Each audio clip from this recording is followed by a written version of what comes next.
After Rigathi Gachagua announcing that he's going to visit the LUO nation, all leaders from the LUO nation came out grand blazing. Rigathi Gachagua said these statements. I am going to come and visit NYANZA. Really? I have talked with my good friend Babu Owino. Babu Owino is my good friend and is my buddy. Na ni rafiki ya watoto wangu. Na nimemwambia Babu, ameniambia kuja, watu ya NYANZA wanataka kusikia ukweli. The last time niliita Ramogi, ile mtu naitwa Trevor Obija aliitwa na Omolo, akaambiwa asinipatie nafasi niongee. Naye kiti alikuwa anatafuta huko ni Yakachi, ikaenda. Si ndio?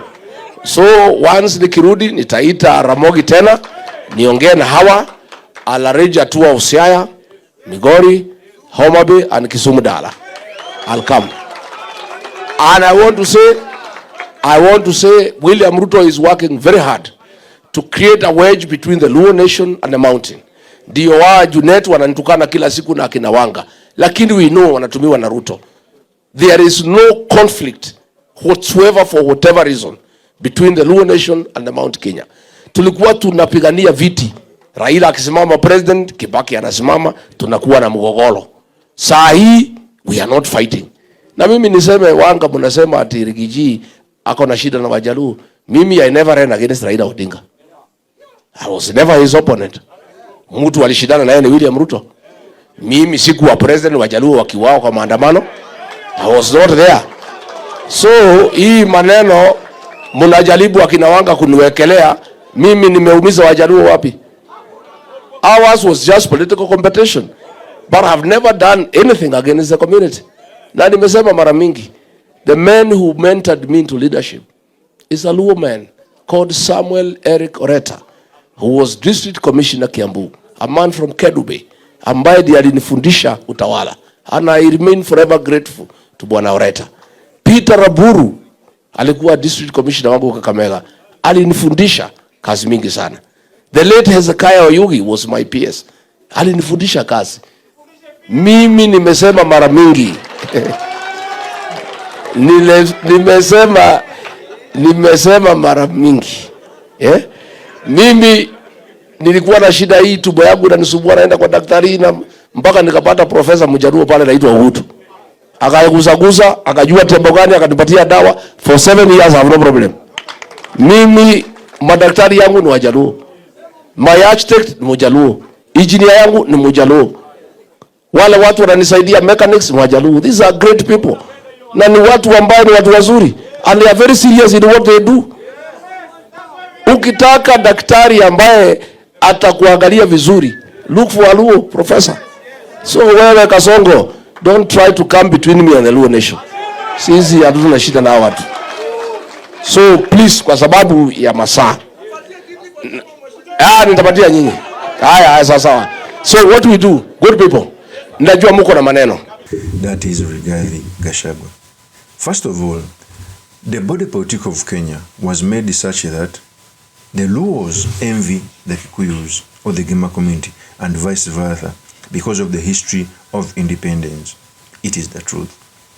So when Rigathi Gachagua said that he's going to visit the Luo nation, they became jittered because they know, first of all, the Luos don't have their kingpin.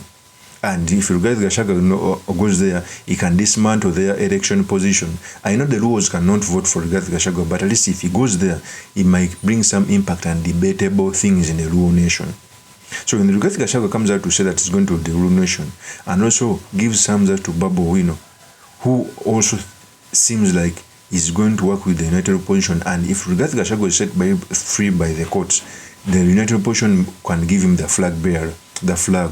Because without Rigathi Gachagua in the opposition is useless. In fact, even Babu Owino talked about working with Rigathi Gachagua together in the United Opposition. He said these statements.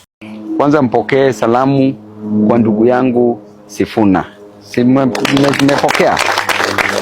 Nyinyi nataka mtushikilie mikono, mshikilie Sifuna kama my brother, mshikilie Babu Owino pia.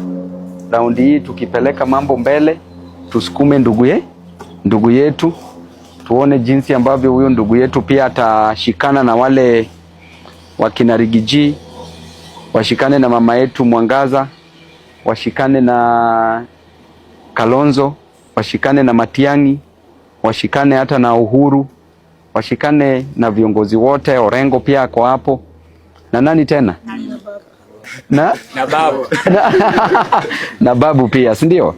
So tunataka tusukumane tu, kwa sababu sisi wote kama Wakenya tuko na shida moja, na hiyo shida ni hii serikali ambayo haifanyi kazi. Sasa jamani, hii maisha, nyinyi wenyewe ambao mko hapa, mnataka tubadilishaje hii maisha kama hatujaungana? Ndio maana mimi nasema vizuri sana, ili tutoe hii serikali, opposition lazima iwe united. Si ni kweli? Lazima Sifuna ashikane na Kalonzo, Kalonzo ashikane na Rigiji, Rigiji ashikane na Orengo, Orengo ashikane na Matiang'i, Matiang'i ashikane na Babu, Babu ashikane na Mwananchi, na Martha Karua ashikane pia na Sifuna na Orengo na Kalonzo na kila mtu. Tukishikana hivyo tuko na solution.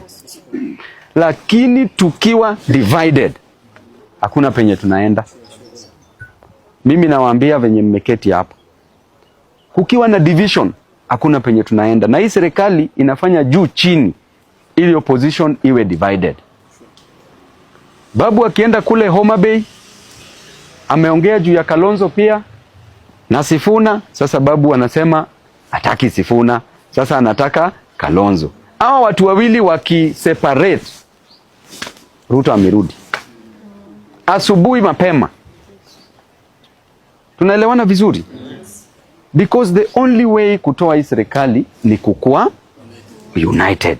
Sasa ndugu yangu mwenye nimeanza na yeye, tumekuja na yeye huku juu, hautamtaka tena aje? At what point hautamtaka? Kama ungemtaka tungeanza huko chini, atungeshikana kuanzia kule chini. So lazima tuwe united for us to deal na such government. But government haitalala, kwa sababu wata-unleash mabloggers online. Kuna online goons wanakuattack huko kwa mtandao. Ukikuja kwa ground, kuna ground goons wanakuattack hapa. So mahali popote ukiingia kwa maji, pia goons pia wanatumwa huko. So wana attack from all directions. Spiritual goons. But sisi tunasema they will come against us na magoons, rungus, pangas, mamishale, but we will go against them in the name of the Almighty. Sisi vita yetu yote ni Mwenyezi Mungu ndiye atatupigania. That is Babu Owino. So you clearly see that the opposition is on the right track, going in the right direction. There is no way, for as long as the united opposition agree on a good formula with a person who has the charisma like Gachagua, there is no way William Ruto can be president. Because William Ruto right now is bundled in the Rift Valley. The Western, I think the only limitation of Edwin Sifuna is monetary terms and what it takes to campaign the Western. But the ground is with Sifuna. Two of the most populous voting bases, that is the West and the Gema community. No one can beat them. If the Gema would win with the Rift Valley, what about if they combine forces with the Western? So for me, I think one of the nightmare of William Ruto is regarding Gachagua being let free by the court. We are going to see an election in Kenya which has never been precedented, and regarding Gachagua will come out on the top. Trust me, it is the truth. One of the things the mountain Kenya know how to calculate is politics. First of all, they capitalize on their numbers, but second of all, they prepare for a future. If you look at the current state of government, the deputy president is from the Gema community, but also the leading opposition leaders from the Gema community. This is what happened in 2002. One of the opposition leader, Kibaki, was from the Kikuyu community. But even the second biggest opposition leader was Matiba. So it was easier for them to ascend to power, to an extent that even when Moi was leaving, he anointed a person from their community. It happened in 2007. 2007 when Kibaki was leaving, lead up in the 2013, Uhuru Kenyatta was the deputy prime minister. He was there. The opposition was also filled by the Kikuyus. So it's the same. After William Ruto, it will be very hard for other people to lead if Gachagua is going like this. Because the Gachagua can win the presidency if the court let him free. But even if he doesn't win now, in the second election, he can also be the front runner to take on the mantle. So for me, I think announcing that it's going to be in LUO NYANZA, it didn't paint go well with leaders from the LUO NYANZA. In fact, they came out and said these statements. We don't want provocation, and we react very poorly to provocation. And if Honorable Gachagua, I think he has given up on NYANZA. He's not going to try us. But you don't provoke us, and then you say you are coming. And then after that, when we have reacted, you blame us. Because you would have to tell us why you shot at us. We have not forgotten. We have not forgotten the day you shot at us when Ruto left this country for you. Just in a minute of rage, one single day, you wanted to kill Raila Amolo Odinga. You have not told us that. That cannot be washed away by just saying that it was mambo ya siasa. And don't think that shooting at us is better or is worse than you coming into NYANZA and getting the wrath of the people. So yes, come to Jaramogi. We have opened the doors. You come and mourn, but tell us also why you spoke those bad epithets when we were burying Raila Amolo Odinga. So don't come and provoke us if you are listening right now. But yes, the people of NYANZA will respond. Whether they respond in kind or in rage, they will respond one way or the other.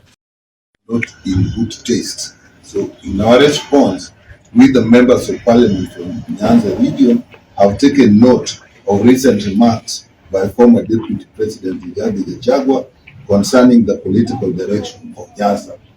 While Mr. Gachagua is entitled to pursue his political ambitions and seek support in every part of Kenya, he must understand that NYANZA is neither politically naive nor afflicted by collective amnesia. He cannot quote NYANZA today while attempting to rewrite yesterday. For years, Mr. Gachagua built a political identity around rhetoric that frequently betrayed NYANZA region and its leadership as being perpetually confrontational and hostile to government. He repeatedly invoked misguided stereotypes of our people as stone throwers and treated our political convictions as something to be feared and or contained. Today, he suddenly claims a different story of special relationship with our people. We therefore ask, which Gachagua should NYANZA believe and why? Political conversion is possible, but conversion requires explanation, confession, and accountability. If Mr. Gachagua's political philosophy has changed, he should tell Kenyans what changed, when it changed, and why the people he previously disparaged should now trust him. We particularly reject his attempt to prescribe how NYANZA should vote next year by ordering that President Ruto will receive only 30% of the region's vote. NYANZA does not take voting instructions from Rigathi Gachagua. The people of NYANZA, guided by their leadership, interest, and democratic convictions, will determine their political choices when the time comes. Neither should Mr. Gachagua mistake personal acquaintance with the few leaders from the region pursuing sponsored agenda for political credentials within the region. Those are the people from the LUO NYANZA. So clearly see that Gachagua is a front runner who's going to take Ramuto home. And Ramuto knows this. It's the reasons why even these polls that are done by Infotrack, they put Rigathi Gachagua on the bottom. But the truth is, if you're on the ground, you clearly see that if Rigathi Gachagua is not in the opposition, he's the only one who's making rallies each and every day, having meetings, almost 10 meetings each and every day, as other people are drinking tea in boardrooms. So he's the only person who knows how to mobilize with the capacity to campaign across the nation and take Ramuto home. Of course, as something remains truly, Mr. Mark and the KABUYE Sulaiman Magal. If you're into this channel, please subscribe, like, and comment so that I'm motivated to do more of such videos. I'll see you on another one. Peace.